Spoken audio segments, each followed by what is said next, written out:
Glória a Deus, um bom dia a todos. Venho aqui dar uma paz a todos, um ótimo final de semana. Que Deus venha abençoar a tua casa, a tua família. Que Deus venha abençoar o teu ministério, em nome de Jesus, amém? Eu queria deixar uma palavra aqui para a amada igreja. Nós somos a igreja cristã, geração eleita.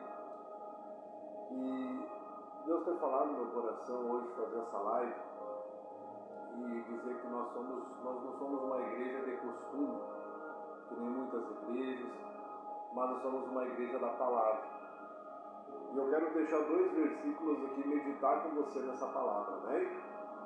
O primeiro versículo ele fica em João 8, versículo 34, e ele vai dizer assim: Respondeu-lhe Jesus, em verdade vos digo, que todo aquele que comete o pecado é servo do pecado. Ora, o servo não fica para sempre na casa do Pai, o Filho fica para sempre.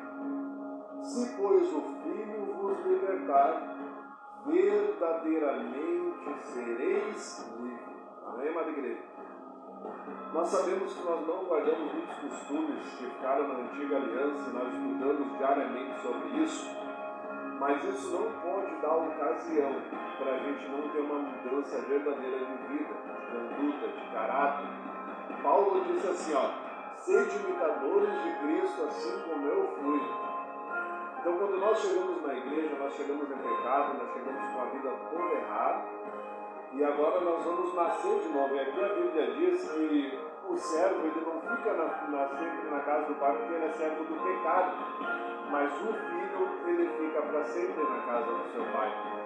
Aquele que continua pecando, aquele que continua errando, aquela pessoa que não quer batizar, não quer mudar, não quer se consertar, infelizmente por um determinado tempo, quando uma igreja da palavra, não de doutrina, não uma igreja de costume, mas uma igreja que prega o verdadeiro evangelho, onde há arrependimento, onde há mudança de caráter, onde há mudança de conduta, e é isso que a Bíblia nos ensina no Novo Testamento. Nós vamos ver aqui o que é pecado no Novo Testamento. Então a Bíblia diz que o Filho ele fica para sempre, porque o Filho representa aquele que obedece.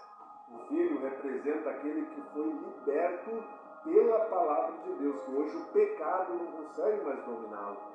Não que ele não vai errar, não que ele não vai falhar, mas o pecado não domina ele.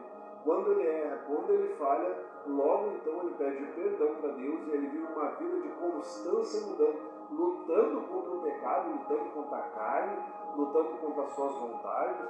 Isso é uma pessoa regenerada segundo as Sagradas Escrituras, amém? E aqui eu quero citar algumas coisas que o Novo Testamento, os apóstolos deixaram para a gente ter uma base.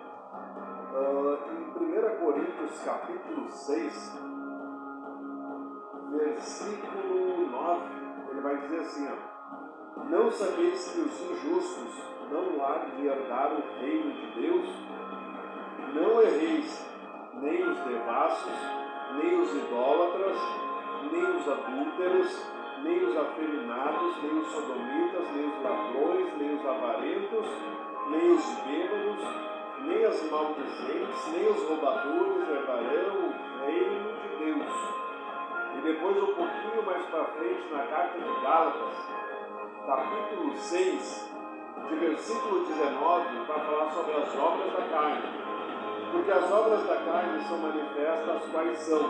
Prostituição, impureza, lascívia, idolatria, feitiçaria, inimizades, porfias, emulações, iras, pelejas, dissensões, heresias, invejas, homicídios, bebedices, glutonarias e coisas semelhantes a estas, acerca dos quais vos declaro que como já disse, que os que cometem tais coisas não herdarão o reino de Deus. Mas o fruto do Espírito é o amor, o gozo, a paz, a longanimidade, benignidade, bondade, fé, mansidão e temperança. Contra essas coisas não há lei. E os que estão em Cristo crucificarão a carne com as suas paixões e suas concupiscências. Então, meu amado, não é porque a gente é uma igreja que nós não pregamos algumas doutrinas humanas, não são muitas doutrinas tiradas de fora de contexto de Bíblia, que hoje acontece em muitas igrejas, que nós vamos agora dar lugar para o pecado. Então logo quando a gente dá lugar para o pecado, a gente acaba dando lugar para o diabo, a gente acaba dando legalidade para o diabo agir dentro da nossa casa, né? Eu vou usar um exemplo aqui muito simples sobre o relacionamento. Um cristão, quando chega na igreja, quando a pessoa está no mundo, ela namora com um, namora com outro, ela vai jogando aqui, vai jogando ali, ela vai acumulando, né, pecado, ela vai se magoando, ela vai...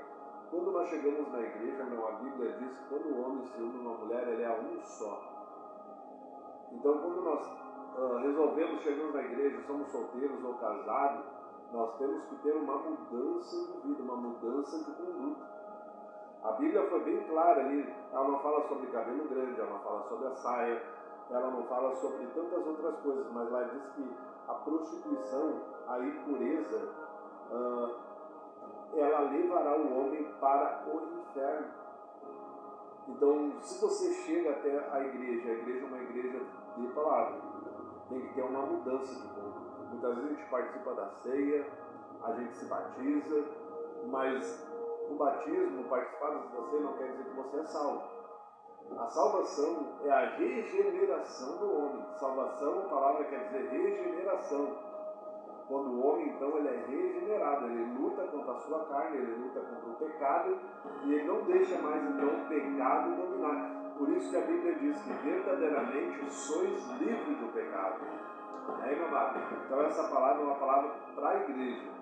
Essa palavra é uma palavra não de exortação. Eu não estou aqui querendo, apesar que é uma palavra de exortação, mas uma palavra de exortação com amor, para que você entenda e não dê lugar para o diabo. Porque muitas vezes você está ali numa caminhada, Deus está fazendo muitas coisas na sua vida, mas você acaba começando a ser escravo novamente do pecado, começa a voltar novamente aos velhos costumes, e você lá na frente acabará caindo, acabará tropeçando e dando legalidade, então, para Satanás agir dentro da tua casa, dentro do teu lar, dentro da tua família. Então, que você venha tomar uma decisão verdadeira com Deus, que Deus venha te regenerar, venha te mudar. Eu falo isso, meu irmão, porque a gente tem ensinamentos muito contrários da Bíblia ao longo dos anos, até o batismo mesmo nas águas. Antigamente você tinha que sentir um toque, você tinha que sentir no coração, né? O batismo é uma decisão. Você decide ter uma vida com Cristo, aceitar Jesus como único, suficiente Salvador, e agora conhecer a palavra e ter uma mudança, você desce as águas. Muitas vezes tem pessoas na igreja há 10 anos e não são batizadas. Nem sei se dá para dizer que é da igreja, porque ainda não aceitou Jesus como único, suficiente Salvador. Então, aqui é uma igreja que a gente gosta de cuidar dos membros, a gente quer levar as pessoas a Cristo, e é uma mudança verdadeira. Não adianta você estar dentro da igreja e você não ter uma comunhão com Cristo, você está perdendo o tempo de Deus. Você vai perder o tempo da tua vida, da tua juventude, mas aqueles que querem Cristo, a Bíblia diz que eles são libertos, são transformados. E, meu irmão, quando nós estamos numa igreja, nós aceitamos Jesus, estamos congregando, nós temos um pastor. Esse pastor ele é responsável pela nossa alma. Então nós temos que ter reverência, nós temos que colocar nossa vida para o nosso pastor, confiar na palavra de Deus para que a bênção possa entrar no teu lar e na tua casa.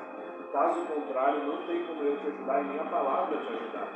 Porque eu estou aqui como profeta de Deus, homem de Deus, para dizer sobre a tua vida, o que você deve mudar, o que você deve acertar.